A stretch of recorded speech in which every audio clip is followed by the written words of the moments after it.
So this is part 11. NLRC procedure pa rin tayo. We're talking about the MCMC, the Mandatory Conciliation and Mediation Conference. Non-appearance. Let's talk about non-appearance. Hindi kayo nag-appear sa MCMC. Iba ang treatment kung ikaw ay complainant. Iba rin naman ang treatment kung ikaw ay respondent. The non-appearance of the complainant during the two setting for mandatory conciliation and mediation conference is scheduled in the summons despite due notice shall be a ground for the dismissal of the case without prejudice. So, meron kang summons, complainant, nag-file ka ng kaso, and then nagkaroon ng setting ng summons for the MCMC, dalawang beses kang hindi umappear despite due notice, ano mangyayari? Your case will be dismissed, but the dismissal shall be without prejudice. Ano yung relief mo? We will talk about it later on. Kung ikaw naman ay respondent, in case of the non-appearance by the respondent during the scheduled conference, despite due notice, ano mangyayari? Madi-dismiss ba yung kaso? Of course not. Kasi kung madi-dismiss yung kaso, di yung gagawin ng respondent, hindi na lang siya mag-a-appear para ma-dismiss yung kaso. If it is the respondent who shall not appear before the MCMC, the labor arbiter shall immediately terminate the conference and direct the complainant to file a verified position paper and submit his or her evidence to support the basis of his complaint, and the labor arbiter can decide the case based on the evidence submitted on record. So again, iba yung treatment pag ang complainant ang nag-absent, iba ang treatment pag yung pag yung respondent ang hindi nag-appear. We talk about the amendment of the complaint.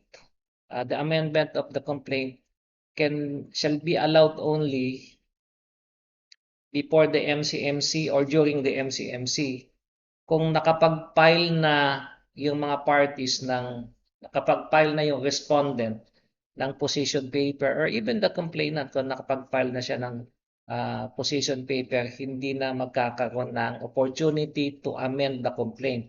Kumbaga, nagkakitaan na kayo ng alas, nagkakitaan na kayo ng baraha, wala nang amendment. So yung prohibited pleadings, there are so many prohibited pleadings sa NLRC. In fact, I would say na almost all motions are prohibited. Mas madaling sabihin, mas madaling tandaan na lang na all motions are prohibited pleading, exceptions lang. Yung konting-konti lang yung exceptions. So, basahin ko lang sa inyo yung mga prohibited pleadings.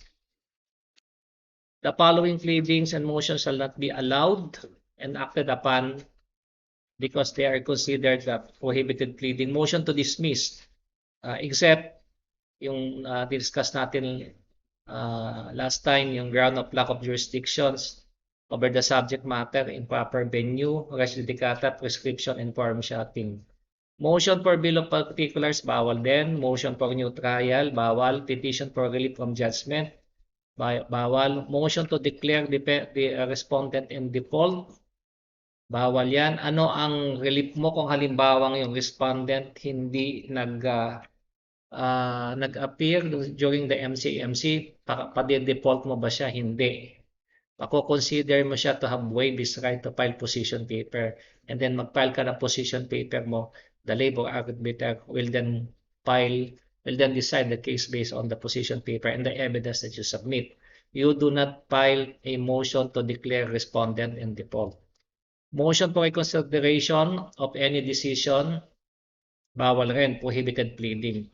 So, i-distinguish nyo yung motion for reconsideration before the labor arbiter and the motion for reconsideration before the commissioner. Iba yon.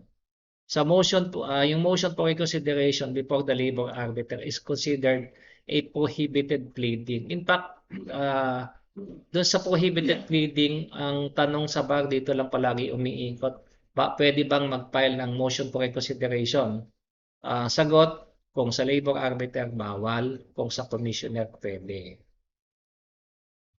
Ano yung period to file a motion for reconsideration? 10 days. Ngayon, kung halimbawang may decision ang labor arbiter, ano ang remedy mo? Kung wala kang right to file a motion for reconsideration, you can appeal. Ngayon, halimbawa, hindi decision ang pinag-uusapan. Nagkaroon ng order or resolution yung arbiter and you do not agree and you believe that the arbiter has committed grave abuse of discretion, ano ang okay, resume. Sorry. Again, kung halimbawang you do not agree with an order or resolution from the labor arbiter, you do not file an appeal. You file an appeal with the decision. Like order or resolution, you do not file an appeal. You do not file a petition for certiorari before the Court of Appeals. You do not file a petition for certiorari before the NLRC. What you do is you file a petition for extraordinary remedy. Yun yung equivalent ng petition for certiorari. So, okay, going back, halimbawa yung complainant hindi nag-appear and then the case was dismissed. Sabi natin kung for 2 consecutive times that the complainant does not appear, the case will be dismissed without prejudice. So what would be the remedy of the complainant whose case was dismissed because of his non-appearance before the MCMC? Ang kanyang appeal, ang kanyang remedy or relief is to file a motion to revive or to reopen a case dismissed without prejudice. Kasi without prejudice naman yan, so pwede siyang mag-file ng motion to revive or to reopen. But there is a prescriptive period. Upon getting hold, upon receiving the dismissal of his case without prejudice, he must file that motion to revive or to reopen within 10 calendar days. And of course, kailangan niyang i-justify kung bakit siya umabsent. Dapat meron siyang magandang dahilan kung bakit siya umabsent. Kasi kung hindi niya maipaliwanag yung kanyang pag-absent dahil sabihin niya lang na traffic, lahat naman traffic ngayon. So, siguro kung sinasabi niya nagkasakit siya, he must justify that with a medical certificate. Kung basta-basta lang magsasabing nag-absent ako for petty reasons, for paltry reasons, for non-compelling reasons, the motion can be denied. But if there's a compelling reason, nagkasakit, merong medical certificate, namatay yung asawa, namatay yung anak, yan, pwedeng compelling reason yan. So the case can be revived or it can be reopened. But what about kung halimbawang hindi na revive o reopen? Diba? Ano ang relief pa ng complainant? Meron pa ba siyang remedy? Yes, because sabi nga natin, the case was dismissed without prejudice. In other words, he can refile it. Pag nirefile niya yan, pupunta pa rin yan doon sa arbiter na dati, hindi yan mairarapot sa ibang arbiter kasi nagiging ground yan for forum shopping. Ginagawa ng ibang mga complainant, magpapile ng case. Pag nakita na nila yung arbiter na to, ayoko tong arbiter na to, pro-respondent to, pro-company to, ang gagawin nila, hindi sila mag-a-appear for 2 times. Pag na-dismiss without prejudice, gagawin nila, i-refile nila, mapupunta sa ibang arbiter. Hindi na nangyayari ngayon yan. Nangyayari, mapupunta pa rin dun sa arbiter kung saan mo ipinail dati. Ngayon, pag nirefile mo yan, ganun pa rin, i-justify mo pa rin kung bakit hindi ka nag-appear dati.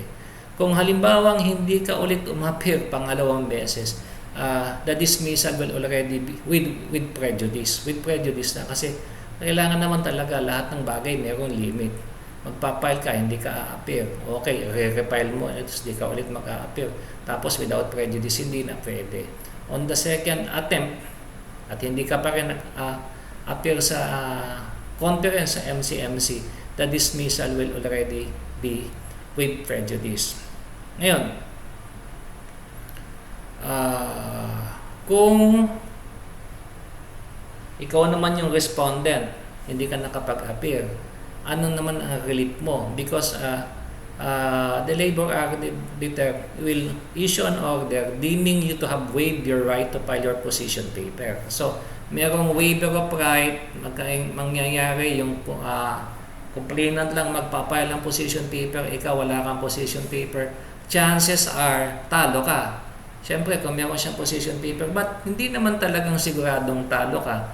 Kasi kailangan yung complainant, meron rin siyang mga ebidensya. The decision will be based on the position paper and the evidence submitted by the complainant.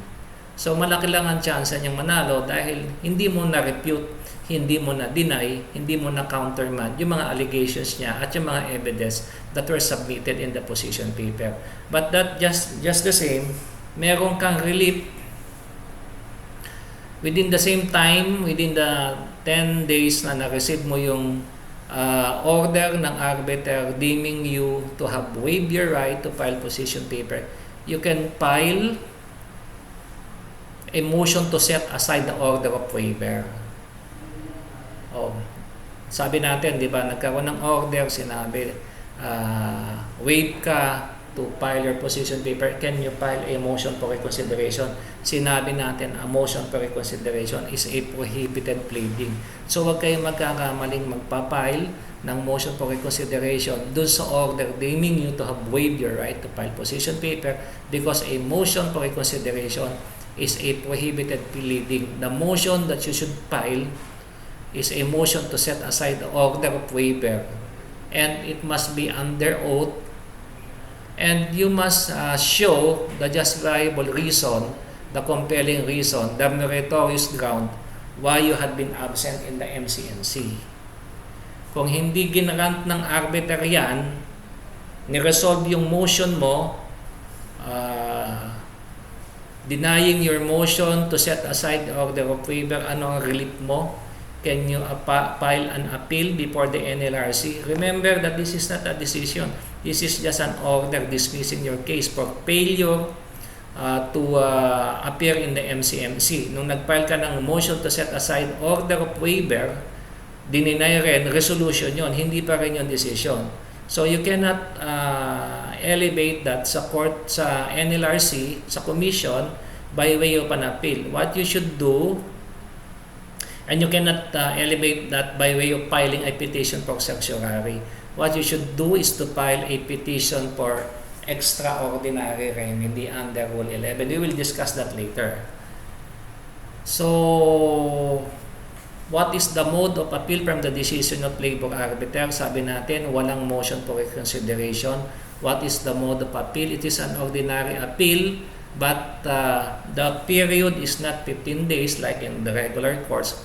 The period is 10 calendar days from the receipt by the party of the decision. From the decision of the NLRC, ngayon, arbiter, i-a-appeal mo sa NLRC, 10 days. NLRC, natalo ka pa rin, anong gagawin mo? You can file a motion for reconsideration. Sinabi nga natin na bawal ang motion for reconsideration sa labor arbiter, pero pwede ang motion for reconsideration sa NLRC. Ngayon, kung halimbawa ang dininay pa rin yung motion for reconsideration mo ng NLRC, ano ang relief mo, ano ang remedy mo? Can you file an appeal before the Court of Appeals? There is no such thing. There is no such animal as appeal before the Court of Appeals. Wala na. Magka-ano na yan, tapos na yan. Remember that the NLRC is quasi-judicial agency, hindi naman yung regular courts. So, hindi mo pwedeng ituloy yan sa Court of Appeals by way of an appeal. The only way to elevate the case to the Court of Appeals is by way of filing a special civil action. Special civil action of certiorari under Rule 65. So, magpapile ka ng panibagong kaso. This is not this is connected with the labor case, with the decision of the labor arbiter, which was affirmed by the NLRC, but you cannot appeal that. It's connected, but it will be, you can elevate that by way of a special civil action under Rule 65. From the ruling of the Court of Appeals, yan, From the ruling of the Court of Appeals, file ka ng motion for reconsideration that pwede mo bang i-elevate sa Supreme Court. Yan, pwede mo nang i-elevate sa Supreme Court yan by way of an appeal. Iba yung NLRC to Court of Appeals, Special Civil Action, Petition for Certiorari. Civil Court of Appeals sa Supreme Court, hindi na Special Civil Action yan. Appeal na yan under Rule 45. So what are the grounds for appeal? Ito palaging tinatanong, and ako I find it hard to memorize. What are the grounds for appeal? Actually, the grounds for appeal is also the grounds for filing a petition for extraordinary remedy. So, ang mnemonic niyan is ACID. What is ACID? As in acid, ACID. In essence, sa akin, you can file an appeal from the labor arbiter to the NLRC. Yung A, yung abuse of discretion, if there's abuse of discretion, or the correct phrase is if there is a prima facie evidence of abuse of discretion on the part of the labor arbiter. Pero para madali yung kabisaduhin, abuse of discretion, that's letter A. And C, if there's corruption, coercion, or fraud. If the decision of the labor arbiter was secured through corruption, coercion, or fraud, tinakot, binayaran, nagkalokohan, kaya nagkaroon ng decision labor arbiter, then it becomes appealable to the NLRC.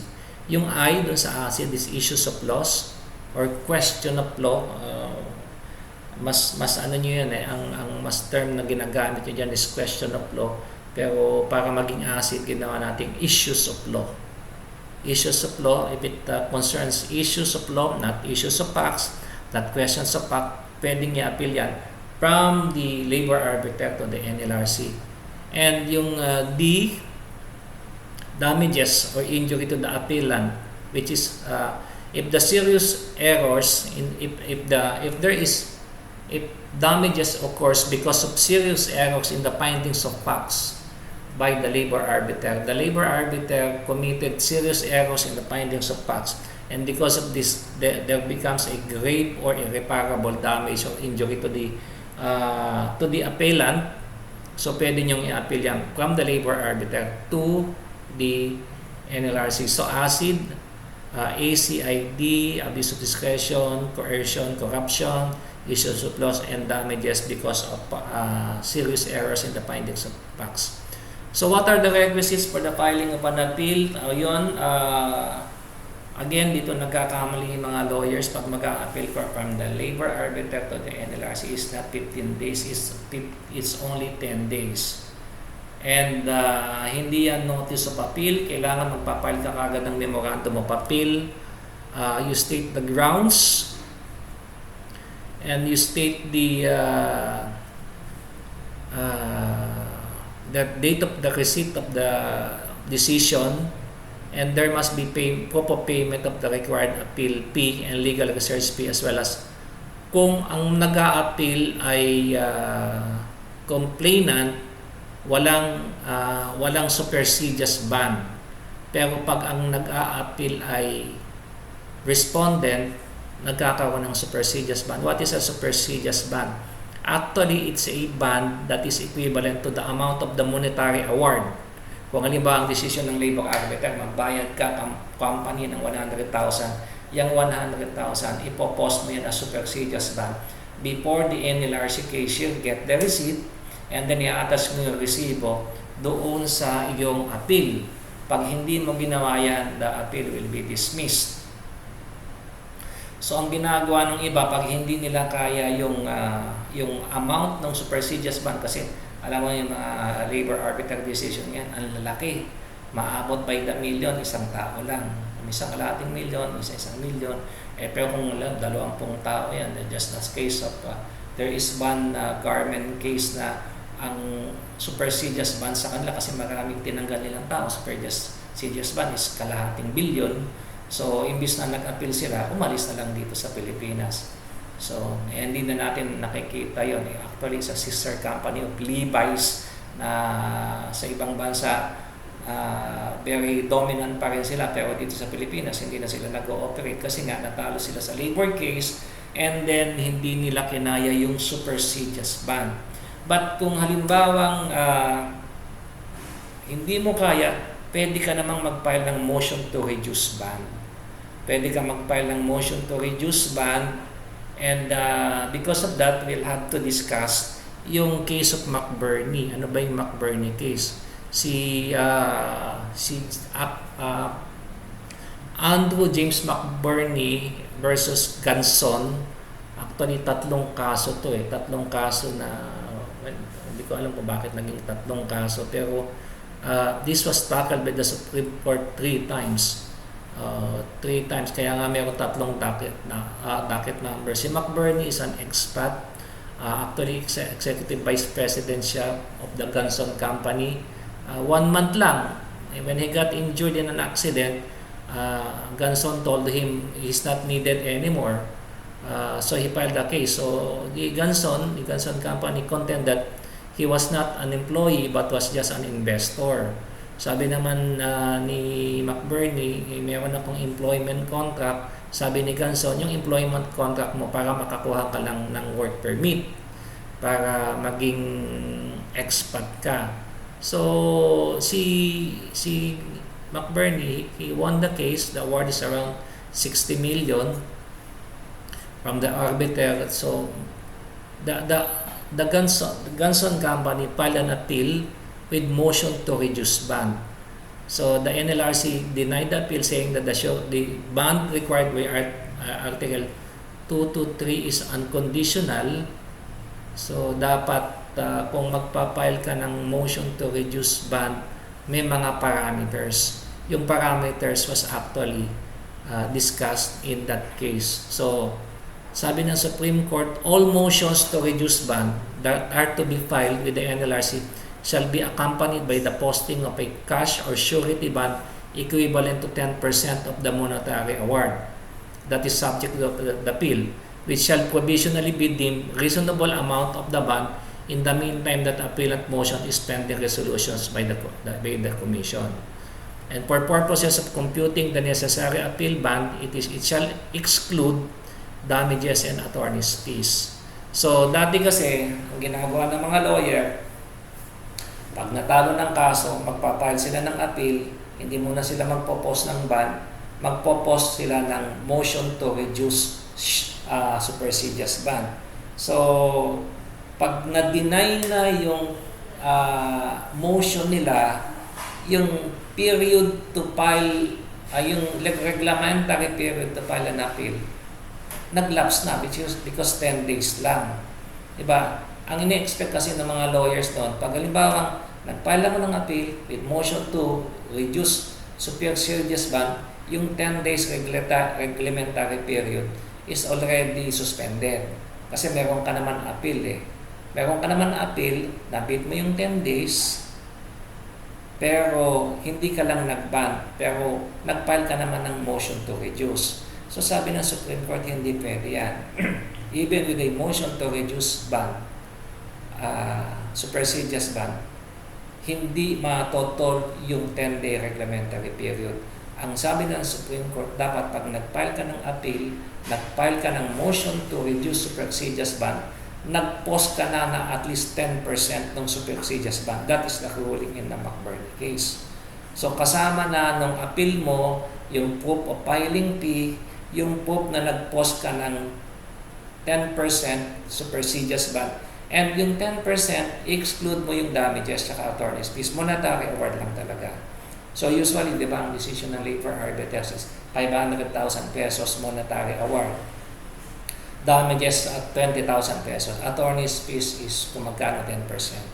So tanggalin mo yung damages, tanggalin mo yung attorney's fees, pwede ka mag-file ng motion to reduce supersedeas bond at i-post mo yung 10% noon, kunin mo yung resibo, i-attach mo doon sa appeal. Ngayon, ang nangyayari, yung reglementary period of 10 days to file an appeal, masosuspend yon. So, ibig sabihin, bibigyan kayo ng NLRC ngayon ng opportunity actually, magkakaroon ka ng opportunity para silipin ng NLRC yung appeal mo. Kasi nag-post ka naman ng 10% supersedeas ban. Aalamin nila kung yung appeal mo meritorious. Kung meritorious yung appeal mo, pwede nilang i-decide na yung appeal mo. Ngayon, at their option, pwede nilang gawin ay padagdagan yung supersedeas ban mo kung tingin nila hindi naman meritorious yung appeal mo, or yung grounds mo for filing a motion to reduce ban hindi rin meritorious nga yung appeal mo, hindi naman meritorious yung grounds mo to reduce the supersedeas ban, pwede nilang sabihin na hindi meritorious yung ground mo to reduce supersedeas ban, dapat mong dagdagan yung supersedeas ban. Ano ba yung grounds para maging meritorious yung motion to reduce mo? Sabihin mo, wala kang pera. Ikaw yung kumpanya, nalulugi ka. Kung nalulugi ka, ipresenta mo yung proof na nalulugi ka by way of a financial statement from a independent accountant, a certified a CPA. So kung usually pag wala kang financial report to support yung allegations mo na nalulugi ka, na bankrupt ka, na wala kang sufficient na pang-post ng supersedeas ban, which is actually your grounds to file a motion to reduce, hindi i-grant ng NLRC. So kailangan meron kang financial report o financial statement by a certified public accountant showing na talagang nalulugi ka. You cannot post the supersedeas ban in full. Kung wala kang sufficient ground to reduce, ang mangyayari, i-deny yung motion to reduce mo, sasabihin ng NLRC, dagdagan mo yung supersedeas ban mo. Pero hindi magpe-prescribe yung appeal. Contrast, kung nag-file ka lang ng appeal, hindi ka nag-post ng supersedeas ban na 10%, maglalapse yung reglementary period to file an appeal. Pag na-deny na yung appeal mo, lapse na rin yung time to file. Kasi dapat yan, pag nag-file ka ng appeal, meron supersedeas ban 10%. Pag wala kang 10% supersedeas ban, madi-deny na yan with finality. Pero kung meron kang 10% na supersedeas ban, yung 10 days reglementary period, it will be suspended. Ang mangyayari, the NLRC can tell you to add or to post for a supersedeas ban, or the NLRC can already dismiss the case or grant the appeal. So, yun yung ruling sa McBurney versus Ganson. This ruling was already this decision was already asked, I think twice or thrice in the bar exam. So ang tingin ko parang baka remote na itanong pa ito sa inyo, but just the same, alamin nyo na rin. Yan, okay, ang decision ng labor arbiter hindi lang naman money award or money adjustment. Usually kung mayroong illegal dismissal, nagkakaroon ng reinstatement order. So what is the reinstatement aspect of the labor arbiter? Alamin nyo yung nature ng reinstatement ng labor arbiter, because ibang-iba yan sa nature ng reinstatement order ng NLRC.